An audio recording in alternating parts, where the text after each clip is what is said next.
Hi everyone, నేను doctor Asha Deepti, gynaecologist and obstetrician in Avadeep mother and child hospital. So ఈరోజు ఇప్పుడు మీతో ప్రెగ్నెన్సీలో చేయించుకోవాల్సిన మోస్ట్ ఇంపార్టెంట్ స్కాన్స్ గురించి డిస్కస్ చేద్దాం అనుకుంటున్నాను. దాంట్లో ఫస్ట్ స్కాన్ వచ్చేసి డేటింగ్ స్కాన్. ఈ స్కాన్ ఏంటంటే మీ ప్రెగ్నెన్సీ కన్ఫర్మ్ అయిన తర్వాత ఫీటల్ కార్డియాక్ యాక్టివిటీ ఎలా ఉంది అండ్ ట్విన్సా లేకపోతే సింగిల్టన్ ప్రెగ్నెన్సీ అనేది చూసుకోవడానికి ఈ స్కాన్ని ముందు చేస్తారు. సో ఈ స్కాన్లో ఇంకా ఎక్టోపిక్స్ లేకపోతే మోలార్స్ ఇలాంటివన్నీ కూడా ఎక్స్క్లూడ్ చేయొచ్చు. సో ఇది చాలా important scan. So second scan వచ్చేసి ఎన్టీ స్కాన్.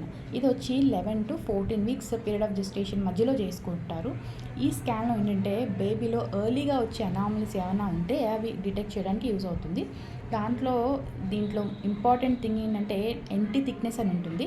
ఈ ఎన్టీ థిక్నెస్ వల్ల బేబీలో ఏమైనా అనామలీస్ ఉంటే అది ఎర్లీగా డిటెక్ట్ చేయడానికి యూస్ఫుల్గా ఉంటుంది. అండ్ దీంతో పాటు డబుల్ మార్కర్ టెస్ట్ చేయించుకోవడం వల్ల ఇంకా డిటెక్షన్ రేట్ అనేది చాలా బెటర్గా ఉంటుంది. అండ్ థర్డ్ స్కాన్ వచ్చేసి అనామలీ స్కాన్. దీన్ని టీఫా స్కాన్ అని కూడా అంటారు. ఇది 5th to 6th మంత్ మధ్యలో చేయించుకుంటారు. సో దీంట్లో మేజర్గా అబ్నార్మాలిటీస్ ఉండే అవి డిటెక్ట్ చేయొచ్చు. అండ్ నెక్స్ట్ స్కాన్ వచ్చేసి గ్రోత్ స్కాన్. ఇది 7th to 9th మంత్ మధ్యలో చేయించుకుంటారు. అండ్ ఈ స్కాన్లో ఏంటంటే బేబీలో గ్రోత్ ఎలా ఉంది అండ్ పారామీటర్స్ ఎలా ఉన్నాయి, ఉమ్మునీరు ఎలా ఉంది, ఇవన్నీ కూడా చూస్తారు. సో ఇవన్నీ మీరు ఖచ్చితంగా చేయించుకోండి. Thank you.